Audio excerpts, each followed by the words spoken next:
Hey everyone, this is the Automation Mentor. Have your make scenarios ever stopped running because of rate limit reached or queue full errors? Or maybe your webhooks are delayed and you're wondering whether to use parallel or sequential processing to fix it. If that sounds familiar, you're in the right place.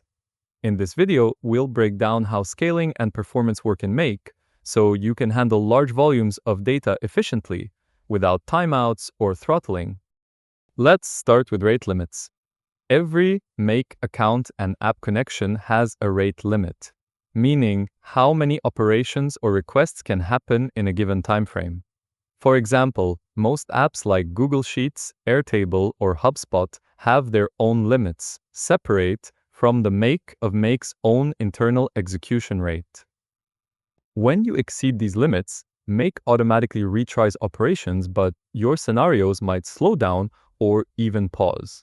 To avoid that, you can stagger your scenario schedules so they don't all trigger at once, use sleep or delay modules between heavy API calls, and use routers or filters to only process essential data. Make also provides max number of results and limit parameters in modules. Adjusting those can prevent scenarios from trying to handle too much data in a single execution. Next, let's talk about parallel versus sequential processing, one of the biggest performance questions on the Make forum. By default, Make processes scenario runs in parallel. That means multiple executions can run at the same time.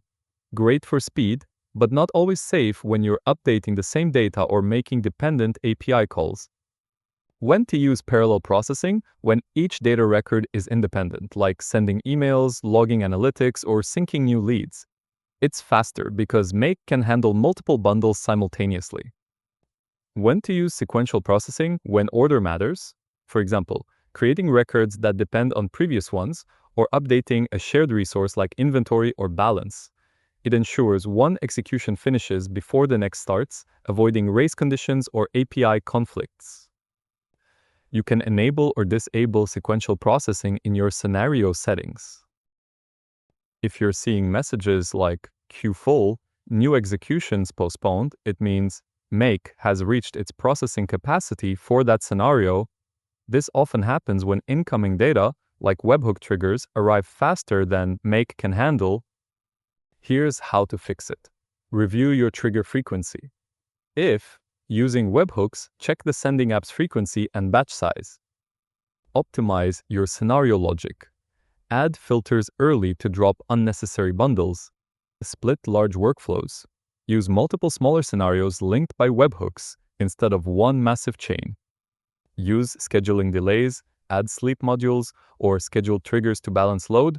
If you consistently hit queues, consider increasing your operation limit or contacting your product Make support to discuss scaling options.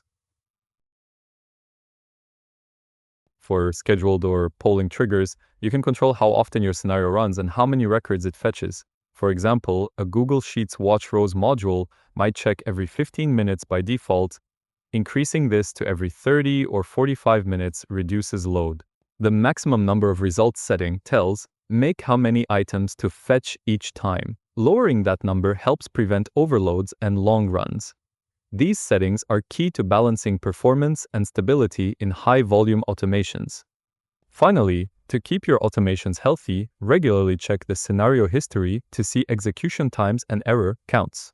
Also, the Scenario Queue tab to monitor if executions are backing up, and the Usage dashboard, which shows operation counts and data consumption. For deeper insights, use Make's audit log, available in Teams and Enterprise plans to track who triggered what and when. This helps detect bottlenecks, excessive API retries, or misconfigured schedules.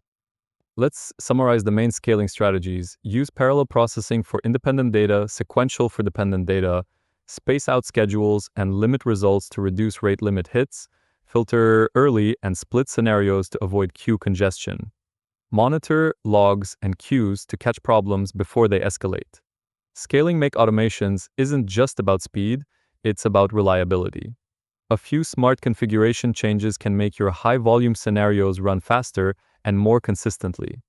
If this video helped you understand how to scale your Make scenarios, give it a like and subscribe for more automation tutorials. And if you're still getting queue or rate limit errors, drop a comment below with your use case. Thanks for watching and see you in the next video.